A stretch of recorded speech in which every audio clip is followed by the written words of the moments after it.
ভাড়া কত? ভাড়া কত জানোস না? ভাড়া 40 টাকা দুইজন। 40 টাকা ভাড়া না? আচ্ছা দিতাছি।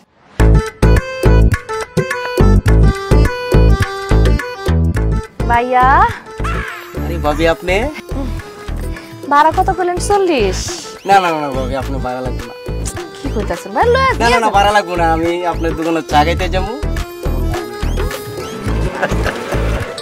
দেখছো তোমার কেন বাজারে নিয়ে গেছিলাম, কম টাকায় মাছও কিনতে পারছি, ভাড়া ছাড়া চলেও আসতে পারছি বাসা পর্যন্ত।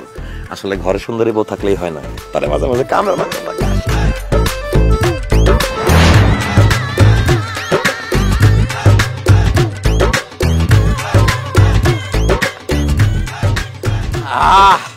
ভাবি আপনার হাতের চা এত মজা, এত মজা, ইচ্ছা করতেছে আপনার হাতটা চায়ের মধ্যে ডুবায় বিস্কুটের মতো টুপ করে খায়া ফেলি। আরে দূর মিয়া, কি কইলা এটা তুমি? তুমি আমার বউয়ের হাত খায়া ফেলাইলে আমার বউ চা বানাইবো কি দিয়া? যাই হোক তোমার চায়ের বিল আসছে 20 টাকা, 20 টাকা দাও। এ কি কইতাছো সামাদ মিয়া? 1 কাপ চায়ের দাম 5 টাকা, আমি তো মাত্র 1 কাপ চা খাইলাম, তুমি আমার কাছে 20 টাকা চাইতেছো কেন? চা এক কাপ 5 টাকা ঠিক আছে, এতক্ষণ ধরে যে তুমি আমার বউয়ের সাথে রসের আলাপ করছো সেটার জন্য 15 টাকা এক্সট্রা দাও। 20 টাকা।